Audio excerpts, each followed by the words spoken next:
जब से Electral bonds को लेकर के जो चर्चा शुरू हुई है, जिस तरीके का इन संस्थाओं का इस्तेमाल कर करके वसूली हुई है, इलेक्ट्रॉल बॉन्ड्स ने भारतीय जनता पार्टी का बैंड बजा दिया। जब खुलासा हो गया, उसके बाद जानबूझ करके न्यूज को बदलने के लिए, लोगों का ध्यान हटाने के लिए ये तमाम सवाल उठाए जा रहे हैं। ईडी क्या कह रहा है विभाग, और अभी उनका पक्ष भी अपनी बात कहेगा। सुनने में तो ये भी आ रहा है कि जिस कंपनी ने आरोप लगाया है, जो स्कैंडल है, उसने भी भारतीय जनता पार्टी को इलेक्ट्रॉल बॉन्ड्स में करोड़ों रुपए दिए हैं। तो इसका मतलब ये हुआ कि अगर दूसरी तरीके से कोई पैसा चंदा ले तो वो खराब बात है। इलेक्ट्रॉल बॉन्ड से वसूली ठीक बात है। तो जो इलेक्ट्रॉल बॉन्ड्स में दिखाई दे रही है, उस वसूली को छिपाने के लिए विपक्ष के नेताओं पे इस तरह का काम भारतीय जनता पार्टी की सरकार के माध्यम से हो रहा है, और हमें उम्मीद है।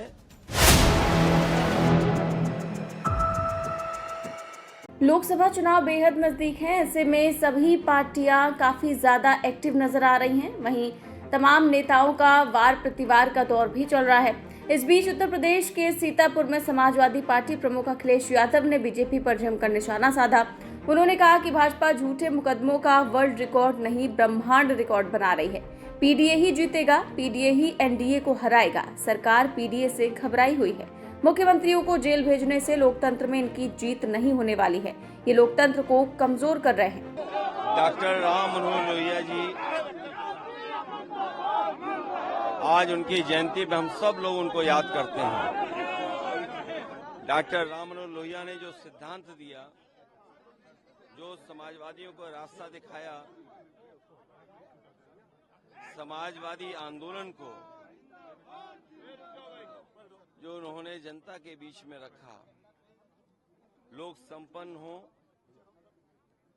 लोग गैर बराबरी के खिलाफ लड़ें, किसी तरह का कोई भेदभाव न हो, संपन्नता और समानता का जो नारा दिया, और समाजवादी विचारों को जो लेकर के चले, आज के दिन जब हम उन्हें याद करते तो यही संकल्प लेते हैं कि उनके बताए हुए रास्ते पर हम लोग चलेंगे। जो राजनीतिक परिस्थितियां हैं, बाबा साहब भीमराव अम्बेडकर जी, डॉक्टर राम मनोहर लोहिया, इन दोनों के विचारों को लेकर ही देश खुशहाली के रास्ते पर जा सकता है। भारतीय जनता पार्टी जो सत्ता में है, हर स्तर पर लोगों को गुमराह कर रही है, लोगों को सच से दूर ले जा रही है।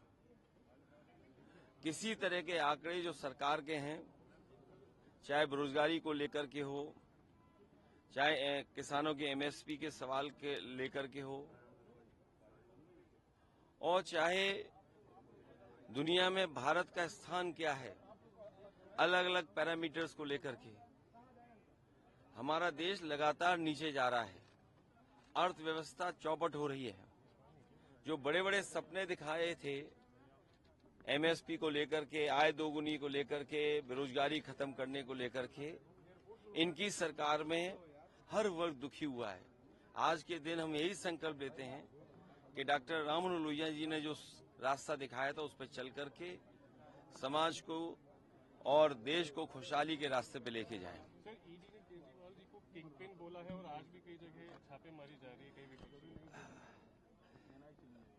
ये बहुत ईडी को लेकर के, इनकम टैक्स डिपार्टमेंट को लेकर के, सीबीआई को लेकर के बहुत दिनों से बहस चल रही है, और देखने को ये मिला है कि जब से इलेक्ट्रॉल बॉन्ड्स को लेकर के जो चर्चा शुरू हुई है,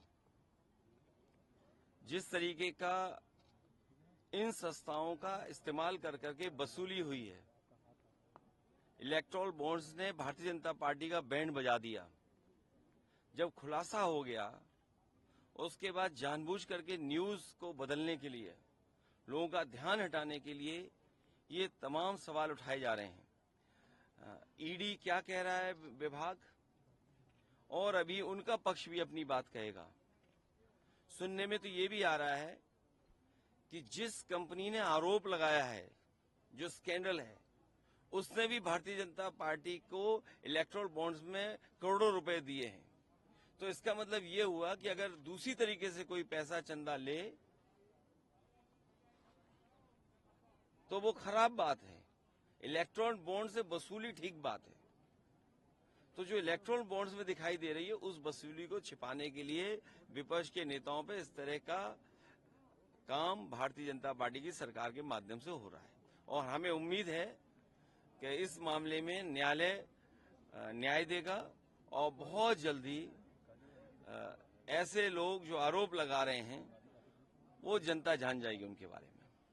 आपको बता दें कि विपक्षी नेताओं ने अरविंद केजरीवाल की कथित आबकारी नीति घोटाले से जुड़े मनी लॉन्ड्रिंग के केस में ईडी द्वारा की गई गिरफ्तारी की निंदा की और भाजपा पर सत्ता के लिए निम्न स्तर पर जाने का आरोप लगाया।